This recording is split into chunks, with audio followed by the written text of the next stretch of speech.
تو ترکی نے کہا بس اب اور نہیں. دنیا یہ بات سننا نہیں چاہتی، لیکن تم جانتے ہو جو لوگ اس پہاڑ کے ارد گرد رہتے ہیں اور جتنی پرانی درج شدہ تاریخ ہے وہ ہمیشہ سے جانتے ہیں کہ کشتی وہی ہے اور باقی انسانیت وہیں سے نکلی ہے، اور یہ ان کے لیے کوئی راز نہیں ہے. لیکن ٹورین کا کفن بھی کچھ ایسا ہی ہے. دنیا اسے ماننا نہیں چاہتی کیونکہ یہ یسوع مسیح کے جی اٹھنے کا قطعی اور ناقابل تردید ثبوت ہے. میں آپ کو ٹورین کے کفن کے بارے میں چند باتیں بتاتا ہوں. ایک دلیل یہ دی جاتی ہے کہ یہ صرف ایک تصویر ہے، یعنی قرون وسطی میں تقریباً 1300 کے آس پاس کسی نے ایک کفن بنایا. یہ کفن باریک کتان کے کپڑے کا ایک ٹکڑا ہے، تقریباً 14 فٹ لمبا اور 3.5 فٹ چوڑا. یہ سمجھا جاتا ہے کہ یوسف ایریتھیا جو ایک دولت مند آدمی تھا، اس زمانے میں صرف امیر آدمی ہی ایسا کپڑا رکھ سکتا تھا، اور اس نے اس کو اس پتھر پر بچھایا جہاں یسوع کو رکھا گیا تھا، اور پھر جب یسوع کو اس کپڑے پر رکھا گیا اسے موڑ کر اوپر سے ان پر ڈال دیا تاکہ ڈھانپ لے، یعنی یہ ان کی پشت اور سامنے دونوں طرف لگ رہا تھا. اور سالہ سال کہا جاتا رہا کہ یہ قرون وسطی کی ایک تصویر ہے. 1973 میں مشہور عالمی سائنسدانوں کے ایک گروہ کو اجازت دی گئی کہ وہ ایک ٹیم بنا کر اس کفن کی تحقیق کریں، خوردبینی تحقیق، اور معلوم ہوا کہ تصویر بنانے والے کپڑے پر کوئی رنگ یا روغن موجود ہی نہیں. اس پر ایک عام مادہ پایا گیا. کپڑے پر کچھ رنگ ملا جس میں سے ایک اہم مادہ آئرن آکسائڈ تھا، لیکن جہاں تصویر ہے وہاں آئرن آکسائڈ کی مقدار کپڑے کے باقی حصوں سے زیادہ نہیں تھی. سائنسی اور عالمی ماہرین سب نے کہا کہ یہ کوئی پینٹنگ نہیں ہے. ایک یہودی ماہر، اور یہ ایک بہت متاثر کن بات ہے، وہ خود ایمان نہیں رکھتا تھا. وہ تصویر اور پینٹنگ اور اس طرح کے شعبے کا ماہر تھا. 1973 کی اصل ٹیم میں شامل تھا، اور بعد میں وہ ان سائنسدانوں کی ویڈیو میں بھی شامل ہوا جنہوں نے اس تحقیق میں حصہ لیا تھا. وہ اب بھی اس کفن پر تحقیق کر رہا تھا. اس نے کہا شاید تم میں سے کچھ نے یہ دیکھا ہوگا. اس نے کہا 20 سال پہلے یا 25 سال پہلے یا 26 سال پہلے یا اس سے بھی پہلے کی بات ہے. یہ 1999 کی بات ہے. جب میں ٹیم میں شامل ہوا تو مجھے پورا یقین تھا کہ یہ ایک پینٹنگ ہے، اور وہ کہتا تھا کہ شاید مجھے لگتا تھا کہ مجھے تقریباً 1 یا 2 گھنٹے درکار ہوں گے اس پینٹنگ کو ثابت کرنے کے لیے کہ یہ جعلی ہے. پر اب مجھے تقریباً 26 سال ہو چکے ہیں اس پر کام کرتے ہوئے، اور اب ایک ہی بات میں یقین سے کہہ سکتا ہوں کہ یہ پینٹنگ نہیں ہے. لیکن پہلے مجھے لگتا تھا کہ میں یہ ثابت کر دوں گا، وہ بھی 1 یا 2 گھنٹے میں یہ ثابت کر دوں گا کہ یہ ایک جعلی پینٹنگ ہے. پر آج 26 سال بعد بہت باریکی تحقیق کے بعد یقین سے کہہ سکتا ہوں کہ یہ پینٹنگ نہیں ہے.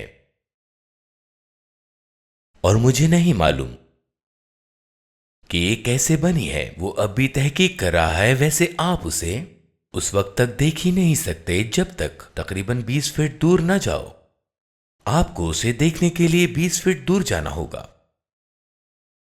موسور نے بنائی ہوتی تو اس کے پاس یہ 20 فٹ لمبا برش ہونا چاہیے تھا، کیونکہ جب تک تقریباً 20 فٹ دور نہ جاؤ تو تصویر قریب سے نظر ہی نہیں آتی. کفن پر ایک دستاویزی فلم ان لفظوں سے شروع ہوتی ہے. یہ راز بلا شبہ آج دنیا کا سب سے حساس، متنازع اور جذباتی معاملہ ہے. میں آپ سے کہتا ہوں کہ ذرا سوچیں، اگر یہ واقعی میں یسوع کا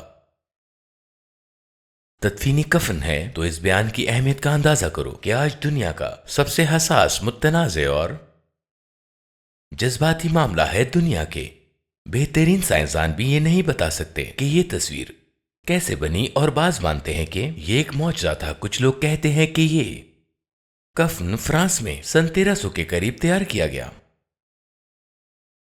یہ جعلی نمونہ ہے، لیکن اسے غلط ثابت کرنے کے 2 آسان طریقے ہیں. ایک، اگر عدالت میں تم کی تصویر اور اس آدمی کے چہرے میں مماثلت کے تقریباً 20 نکات ہیں، یعنی 40 سے 60 مشترک نشانیاں، مجھے معاف کیجیے گا اگر آپ کہیں خیر مثال دیکھو، اس کے بھووں کے اوپر نشان ہے، اور یہ آنکھ اس طرف ہے اور اس طرف ہے، اور دوسری جگہ بھی ویسا ہی نشان ہے. دانت غائب ہیں، وہاں بھی غائب ہیں، اور یہاں بھی غائب ہیں اور اس کے بال یہاں اس طرح یا اس طرح کے ہیں، یعنی بالوں کی ساخت بھی ایک جیسی ہے۔ اگر تم تصویر میں 40 سے 60 مماثلتیں ڈھونڈ کر دکھا دو تو عدالت میں یہ قطعی ثبوت سمجھا جاتا ہے کہ وہ ایک ہی شخص ہے۔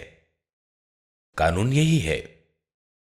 صرف یہ کہنا کافی نہیں کہ شکل ایک جیسی لگتی ہے، نہیں نہیں نہیں، ایسا نہیں ہے، آپ کو 40 سے 60 نقاط ثابت کرنا ہوں گے۔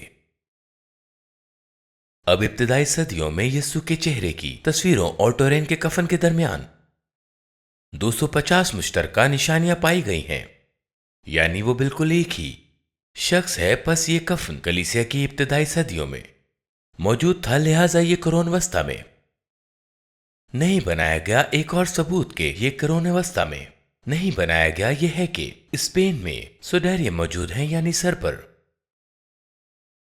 رکھا جانے والا کپڑا۔ آپ کو یاد ہوگا یوحنا اور لوکا کی انجیل میں 2 کپڑوں کا ذکر ہے، ایک سر کا رومال، یہ سر والا کپڑا قطعی ثبوت ہے کہ ٹورین کا کفن قرون وسطی کا جعلی نمونہ نہیں ہے، کیونکہ انہوں نے کمپیوٹر کے ذریعے سے سر کے کپڑے اور کفن کے چہرے کا موازنہ کیا، اور اس میں کوئی شک نہیں کہ یہ ایک ہی چہرہ ہے جو کہ سر کے کپڑے پر تھا، جس سے چہرہ ڈھانپا ہوا تھا۔ اور وہ یقینی طور پر جانتے ہیں کہ یہ سر والا کپڑا سن 631 میں اسپین میں لے جایا گیا تھا۔ یہ وہی کپڑا ہے جو سر پر ڈھکا تھا، اور اس کا ایک اور بڑا ثبوت یہ ہے کہ وہ یہ بھی جانتے ہیں کہ بغیر کسی سوال کے وہ یروشلم سے آیا تھا۔ بس اس میں کوئی شک نہیں کہ یہ قرون وسطی کی کوئی جعل سازی نہیں۔ اس کفن کو یروشلم سے ایدیسیا، جو کہ ترکی کا علاقہ ہے، وہاں لے جایا گیا۔ اس علاقے کو آج کے دور میں شانلی عرفہ کہا جاتا ہے، اور یہ تقریباً 34 صدی میں سن 1944 میں بازنطی بادشاہ نے حاصل کرنے کے لیے فوج بھیجی تاکہ اسے قسطنطنیہ لایا جائے۔ پھر سن 1205 میں اس کپڑے کو ایتھنس لے جایا گیا، اور بعد میں ٹورین اٹلی پہنچا۔ اس کی تاریخ معروف ہے، بس لوگ اسے ماننے سے انکار کرتے ہیں۔ ایک اور بات، ڈاکٹر میکس فرائے یہ وہ ہیں جو ان سائنسدانوں کی ٹیم میں سے ایک تھے جنہیں اس کفن کا مطالعہ کرنے کے لیے چنا گیا تھا، اور انہیں اس لیے چنا گیا تھا کہ وہ سوئس کرمنالوجسٹ کے ماہر تھے۔ انہوں نے ایک ایسا طریقہ ایجاد کیا تھا کہ جس سے معلوم ہو جاتا تھا کہ کپڑا دنیا میں کہاں کہاں گیا۔ ذرا سوچو کیوں؟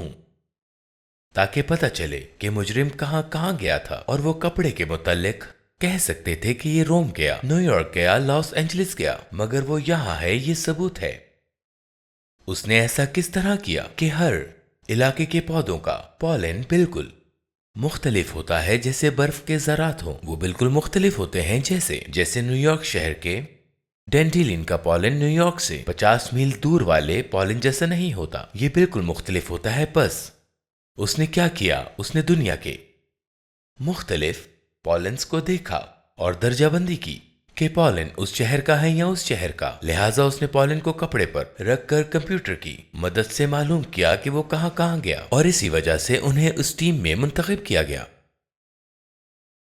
فرانس اور اٹلی کے پالن زیادہ ملنے کے بجائے اس نے کفن پر 58 خاص اقسام کے پالن پائے، جن میں سے 17 یورپ کے تھے اور باقی 41 مقدس زمین کے ادیسیا اور قسطنطنیہ کے تھے، یعنی کفن بالکل انہی جگہوں پر رہا جہاں تاریخ بتاتی ہے۔ تقریباً 28 اقسام کے پالنز کی درست تصویر بھی کفن پر موجود ہے۔ ظاہر ہے اگر لوگ یسوع سے محبت کرتے تھے تو دفناتے وقت پھول رکھتے، کیا وہ ایسا نہیں کرتے؟ یہ بس ایک طریقہ کار ہوتا ہے، یہ کوئی عجیب بات نہیں ہے۔ ان کے جسم کے قریب 28 اقسام کے پھول رکھے گئے تھے، ان میں سے 25 پھولوں کا پالن کفن پر ملا، اور وہ سب یروشلم سے 12 میل کے اندر اگتے ہیں۔ سن 1978 میں کفن پر خورتبینی ٹیسٹ ہوا، جس میں پاؤں کے قریب مٹی کا نمونہ لیا گیا۔ کفن پر مٹی کے ایک دھبے میں سے کرسٹل پائے گئے جسے ٹریورٹائن ایروگونائٹ کہا جاتا ہے، جو ریلیٹیوٹی کی ایک نایاب قسم ہے، اور یہ بہت کم جگہوں پر ملتی ہے، مگر دمشق کے دروازے کے قریب پائی جاتی ہے جہاں سے وہ ویا دولوروسا نکلے تھے۔ یہ تو بس ایک اتفاق ہی ہو جاتا ہے۔ لہذا جن سائنسدانوں نے اس کفن کا مطالعہ کیا انہیں کسی بھی شخص کی بات سے قائل کرنا بہت مشکل ہو رہا تھا، حتیٰ کہ وہ یہودی ماہر بھی کہتا ہے کہ یہ کپڑا اصلی ہے۔ سائنسدان اس مذائقہ خیز دعووں کو نہیں مانتے کہ جعل ساز کو 600 سال پہلے معلوم تھا کہ بعد میں لوگ مٹی کے دھبے کا جائزہ بھی کریں گے، اس لیے اس نے دمشق کے دروازے کی مٹی کی خاک لا کر اس کفن پر چھڑک دی ہوگی۔ وہ ایسی باتیں نہیں مانتے۔ در حقیقت یہ کفن تاریخ کی سب سے زیادہ تحقیق کی گئی نوادرات میں سے ایک ہے۔ اس کفن پر بہت سے ٹیسٹ کیے گئے اور ان میں سے ایک وہ تھا جسے کاربن 14 ٹیسٹ کہا جاتا ہے۔ یہ تحقیق بہت دلچسپ تحقیق ہے اور میں اس کی تفصیل میں نہیں جاؤں گا۔ انہوں نے اس کفن پر کاربن 14 ٹیسٹ کیا اور اعلان کیا کہ یہ کفن جعلی ہے۔ انہوں نے یہ بھی اعلان کیا کہ یہ کفن 1300 یا 1400 عیسوی کا ہے اور یہ پوری طرح سے جعلی ہے۔ اگر آج کی تاریخ سے ہم پیچھے چاہتے ہیں تو یہ تقریباً 600 سال پرانا بنتا ہے، اور پھر پوری دنیا کیتھولک کلیسیا سمیت سب نے کہا کہ یہ کفن تو جعلی ہے، یہ تو غور کرنے کے بھی قابل نہیں ہے، اور یہ تو جی اٹھنے کا بھی ثبوت نہیں، یہ صرف ایک سائنسی ثبوت کا ٹکڑا تھا۔ مگر انہوں نے یہ نہیں بتایا کہ جن 3 لیبارٹریوں، یعنی ایک فرانس میں، ایک امریکہ میں اور ایک کسی اور جگہ، مجھے یاد نہیں کہاں، مگر ان 3 لیبارٹریوں کو کفن کے کپڑے کا ٹکڑا دیا گیا، تو ان کے ساتھ مزید 3 دوسرے کنان کے ٹکڑے بھی دیے گئے جن کی بطور جانچ نمونہ درست تاریخ پہلے سے معلوم تھی۔ کسی نے یہ ذکر نہیں کیا کہ ان ماہرین نے ان معلوم نمونوں میں سے ایک کی تاریخ میں تقریباً 15 سال کی غلطی کر دی۔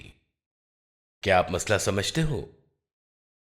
جان بوجھ کر لا علمی جسے پطرس کہتا ہے کہ وہ جاننا ہی نہیں چاہتے۔ یہ کفن ان ناقابل تردید ثبوتوں میں سے ایک ہے اور وہ سائنس کی بات کرتے ہیں۔ سائنس نے یہ ثابت کیا یا سائنس نے وہ ثابت کیا۔ اسے جھوٹی سائنس کہتے ہیں جو جھوٹی سائنس ہے، اور اکثر ایسا ہوتا ہے جیسے ارتقاء کے مسئلے میں سائنس کام کرتی ہے۔ جھوٹی سائنس، اس بات پر غور کرو جو ویڈیو میں ایک سائنسدان نے کہی ہے جس نے اس کفن کا مطالعہ کیا تھا۔ اس نے کہا کہ یسوع مسیح کی زندگی کا مشاہدہ لوگوں نے اس کے حمل سے لے کر آسمان پر اٹھائے جانے تک کیا۔ مسیح کی زندگی کا ہر ایک حصہ کسی نہ کسی ایک چشمدید گواہ نے دیکھا سوائے قیامت کے۔ اس نے کہا، کیا یہ خدا جیسا نہیں کہ وہ ہمیں ایک واقعہ کی گواہی دے جسے کسی انسان نے نہیں دیکھا؟ یہ بڑی منطقی بات ہے، خاص طور پر کیونکہ بائبل مقدس فرماتی ہے کہ اس نے قاتان کے کپڑوں میں گواہی چھوڑی۔ تو یہ کفن، میرے پاس اس پر 2 ویڈیوز ہیں اور میں نے وہ دونوں سنی ہیں، اور میں ان سائنسدانوں کے ساتھ یہ کہہ سکتا ہوں کہ اس میں بالکل کوئی شک نہیں کہ وہ کتان کا لباس جس نے یسوع کے جسم کو ڈھانپا آج بھی ہمارے پاس موجود ہے۔ ثبوت، یہ ناقابل تردید ثبوت ہے۔ اور اب میں چاہتا ہوں کہ میں آپ کو چند مزید ناقابل تردید ثبوت بتاؤں جو یسوع نے اپنے شاگردوں کو دیے تھے کہ وہ قبر سے جی اٹھا ہے۔ آئے میرے ساتھ نکالیں۔ یوحنا کی انجیل 20ویں باب کی 19ویں آیت میں وہ دروازے کے پار گیا، دروازے بند تھے، تالا لگا ہوا تھا مگر وہ اندر ظاہر ہوا۔ یوحنا کی انجیل کے 20ویں باب کی 20ویں آیت میں اس نے انہیں اپنے ہاتھوں اور پسلی کے زخم دکھائے۔ لیکن لوکا کی انجیل کے 24ویں باب کی 30ویں آیت میں اس نے کچھ اور بھی کیا۔ شاگرد کہہ سکتے تھے کہ ہم بہت غمزدہ تھے، بہت پریشان تھے، جذباتی طور پر ٹوٹے ہوئے تھے، اس لیے ہمیں سب کچھ ایک وہم محسوس ہوا۔ یسوع واقعی کمرے میں نہیں آئے تھے، مگر لوکا کی انجیل میں 24ویں باب نے یہ مسئلہ حل کر دیا۔ وہ دیواروں اور بند دروازوں میں سے گزر کر آیا اور جب اندر آ کر کہا، تم پر سلامتی ہو، اور پھر کہا، کیا تمہارے پاس کچھ کھانے کو ہے؟ انہوں نے کہا، ہمارے پاس مچھلی کا ایک ٹکڑا اور شہد کا ایک چھتا ہے۔ اس نے ان کے سامنے کھایا اور پھر غائب ہو گیا۔ اب سنو، وہ یہ ہرگز نہیں کہہ سکتے تھے کہ ہم صرف تصور کر رہے تھے، کیونکہ اگر وہ ایسا کہتے تو شاید پطرس یا یوحنا کہتا، ذرا ٹھہرو، چند منٹ پہلے یہاں مچھلی اور شہد تھا اور اب وہ غائب ہے، لگتا ہے ہم نے واقعی اسے دیکھا تھا۔ ناقابل تردید ثبوت۔ ہم کس عظیم خدا کی خدمت کرتے ہیں، جیسے ایک کفن کے ثبوت خدا نے ہمارے لیے چھوڑے ہیں۔ کیا آپ جانتے ہیں کیوں؟ کیونکہ وہ چاہتا ہے کہ ہم سمجھیں کہ خوشخبری آج بھی تازہ ہے، اور یہ صرف 2000 سال پرانی تاریخی بات ہرگز نہیں ہے، یہ آج بھی تازہ ہے۔ یہ ہمارے لیے اتنی ہی تازہ بات ہے جتنی کہ اس دن رسولوں کے لیے تھی جب وہ جی اٹھا۔ وہ جی اٹھا ہے، ہمارے ساتھ ہے، اس کمرے میں ہے، ہمارے ساتھ چل رہا ہے، ہمارے ساتھ بات کر رہا ہے۔ وہ ہمارا دوست، ہمارا محبوب، ہمارا نجات دہندہ، ہمارا بادشاہ ہے۔ یہ سب تازہ ہونا چاہیے، نہ کہ پرانا تاریخی واقعہ جو ہم پر زیادہ اثر نہ رکھتا ہو۔ یوحنا کی انجیل 21 باب کی 6 آیت میں لکھا ہے، اس نے انہیں مچھلیوں کا معجزانہ شکار دیا۔ کیا یہ حیرت انگیز نہیں؟ انہوں نے یقیناً یہ دیکھا ہوگا۔ وہ اجنبی کون ہے جو یہ سمجھتا ہے کہ ہم جال دوسری طرف ڈالیں گے اور ساری رات محنت کے بعد مچھلی پکڑ لیں گے؟ یہ چھوٹے جال نہیں تھے جیسے ایکویریم میں استعمال کرتے ہو۔ کیا تم نے کبھی ماہی گیروں کے جہازوں والے جال دیکھے ہیں؟ بہت بڑے، بھاری، اور انہیں نکالنے کے لیے طاقتور آدمیوں کی ضرورت پڑتی ہے۔ پانی سے نکالنے کے بعد وہ بہت بھاری ہوتے ہیں، اور وہ اجنبی کہتا ہے جال دوسری طرف ڈالو۔ آپ تصور کریں یوحنا کہتا ہوگا ہم ساری رات کام کر چکے، میں تو بالکل تھک گیا ہوں۔ یہ ان آدمیوں کی حلیمی اور فروتنی دکھاتا ہے۔ وہ نہیں جانتے تھے کہ وہ خداوند ہے۔ وہ سمجھے کہ یہ کوئی اجنبی ہے جو مچھلی خریدنا چاہتا ہے۔ وہ ان کی مچھلی خریدنا چاہتا تھا۔ کوئی مچھلی پکڑی؟ نہیں۔ اچھا تو جال دوسری طرف ڈالو۔ او بھائی، مگر کیا حلم تھا۔ وہ اس اجنبی کو ناراض نہیں کرنا چاہتے تھے۔ وہ نہیں جانتے تھے کہ وہ خداوند ہے۔ انہوں نے کہا، یوحنا نے یہ نہیں کہا یہ تو خداوند ہے، یاد ہے اس نے پہلے بھی ایسا کیا تھا۔ مجھے یقین ہے انہوں نے سوچا ہوگا کہ یہ آدمی ماہی گیری کے بارے میں کچھ نہیں جانتا ہوگا، مگر ہم کیا کریں، ہم اسے ناراض نہیں کر سکتے۔ بس انہوں نے اپنی حلم اور عاجزی میں کہا، ٹھیک ہے ہم کرتے ہیں۔ پھر اچانک، ارے پطرس، یہ کام صرف ایک شخص کر سکتا ہے۔ ہم اس سے تقریباً 3.5 سال پہلے ملے تھے۔ یہ خداوند ہے۔ اور پطرس پانی میں کود پڑا اور تیر کر کنارے پر پہنچ گیا۔ جب وہ کنارے پر پہنچا تو خداوند پہلے ہی آگ پر روٹی اور مچھلی تیار کیے ان کا انتظار کر رہا تھا۔ کسی نے نہ پوچھا کہ آپ کون ہیں، سب اسے پہچان گئے۔ پھر اماؤس کی راہ کا واقعہ ہے۔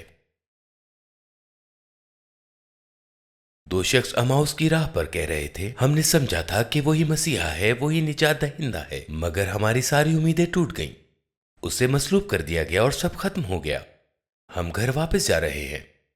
پھر اس نے ان سے کلام بانٹنا شروع کر دیا۔ ان کے دل جلنے لگے اور وہ یہ سوچنے لگے کہ یہ کوئی آدمی ہے جو کلام کو خوب سمجھتا ہے۔ مگر انہیں کلام سے اتنی محبت تھی کہ جب اس نے آگے جانے کا کہا تو انہوں نے کہا کہ نہیں، آپ ہمارے ساتھ ٹھہریے۔ نہیں، میں جا رہا ہوں، برائے کرم آپ اندر آئیے اور ہمارے ساتھ رہیے۔ جب انہوں نے اصرار کیا تو وہ اندر آ گیا۔ کیا تم بھی اصرار کرتے ہو کہ وہ تمہارے ساتھ وقت گزارے؟ کتنا اصرار کرتے ہو، اے خداوند آ کر مجھ سے مل۔ لیکن اگر نہ آئے تو کل بھی ٹھیک ہے۔ ہم کتنا اصرار کرتے ہیں کہ خداوند ہمیں تیری ضرورت ہے، جیسے بھائی جیری نے عبادت کے شروع میں پکارا تھا۔ شاید کبھی کسی نے کسی کو ایسے روتے ہوئے نہ دیکھا ہو۔ یہ صرف اس شخص کی پکار ہے جو اصرار کر رہا ہو کہ وہ اندر آئے، نہ کہ اس کی دعا جو کہے کہ خداوند برائے کرم اگر تو آ جائے تو اچھا لگے گا، مگر اگر تو نہ آیا تو بھی ٹھیک ہے۔ ہم پھر کسی اور دن مل لیں گے۔ اگر ہمارے پاس کوئی اور دن نہ ہو، اگر ہمارا یہ دن آخری ہو، تو کیا ہم ایسے پکاریں گے؟ نہیں، ہم بھائی جیری کی طرح بےتابی سے اسے پکاریں گے۔ ہم کہیں گے خداوند ہمیں تیری ضرورت ہے۔ وہ کلام سے محبت کرتے تھے، سچائی سے محبت کرتے تھے، ان کے دل جل رہے تھے۔ وہ نہیں جانتے تھے کہ وہ خداوند ہے، مگر جو اس کے پاس تھا وہ چاہتے تھے۔ وہ ان کے ساتھ بیٹھ گیا، اس نے روٹی لی اور توڑی اور شکر ادا کیا۔ صرف یسوع ہی ایسی ٹوٹی ہوئی روٹی دے سکتا تھا۔ اچانک انہیں معلوم ہو گیا کہ یہ کون ہے۔ اس نے پہلے بھی ہمیں ٹوٹی ہوئی روٹی دی تھی۔ ہم جانتے ہیں یہ کون ہے، اور فوراً وہ ان کی نظروں سے اوجھل ہو گیا۔ ناقابل تردید ثبوت، وہ روٹی واقعی توڑی گئی تھی۔ کسی نے اسے توڑا تھا۔ جلال کا بادشاہ، کاش ہم بھی اس کے ساتھ وقت گزارنے پر اصرار کریں۔ اعمال کی کتاب پہلا باب اور اس کی 9ویں آیت۔ 40 دن اس کے ساتھ گزارنے کے بعد وہ ان کی آنکھوں کے سامنے بادلوں پر آسمان میں اٹھا لیا گیا، اور پھر انہوں نے اسے نہ دیکھا۔ ایک اور ناقابل تردید ثبوت، اے خداوند یسوع، ہمارے ایمان کو تازگی بخش اور ہماری مدد کر کے اے خداوند ہم پکاریں، ہم اصرار کریں، ہم صرف ہونٹ ہلانے والی دعا نہ کریں۔ ایسا نہ ہو کہ ہم تجھے آنے کا صرف ایک موقع دیں، بلکہ ہم ایسے لوگ بنے جو تجھے آنے پر آمادہ کریں۔ ہم ایسے لوگ ہوں جو تجھے پاس آنے، ہم سے بات کرنے اور ہم سے ملنے پر آمادہ کریں، اور ہمیں ٹوٹی ہوئی روٹی دینے پر مجبور کریں۔ اے خداوند، ہمیں ٹوٹی ہوئی روٹی چاہیے۔ خداوند، ہمیں زندگی کی وہ روٹی چاہیے جو آزمائشوں اور مصیبتوں میں توڑی گئی، زندگی کی وہ روٹی جو ہمیں نجات دہندہ ہمارے خداوند یسوع کے ہاتھ سے ملے، زندگی کی وہ روٹی جو ہمیں اس کی طرف سے ملی گئی، جو ہمارے لیے توڑا گیا۔ اے خداوند، اے جلال کے بادشاہ، اے ہمارے نجات دہندہ، ہم آج اس دعا میں تجھ سے منت کرتے ہیں۔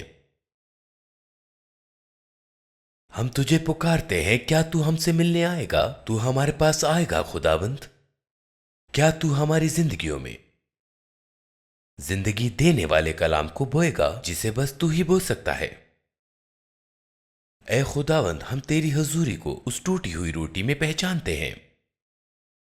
جب ہمارے دل جلتے ہیں تو ہمیں اے آسمانی سردار کاہن ٹوٹی ہوئی روٹی دیتا ہے۔ اے ہمارے نجات دہندہ، اے شاندار بادشاہ، میں آج کے دن تجھ سے منت کرتا ہوں کہ تو ہمارے پاس آ، اپنے کلام سے بھر دے، ہماری فروتنی کو جان اور ہمیں نجات دے۔ اے جلال کے بادشاہ، ہمارے خداوند، ہماری پکار کو سن اور ہمارے قریب آ جا۔ یسوع کے نام میں آمین۔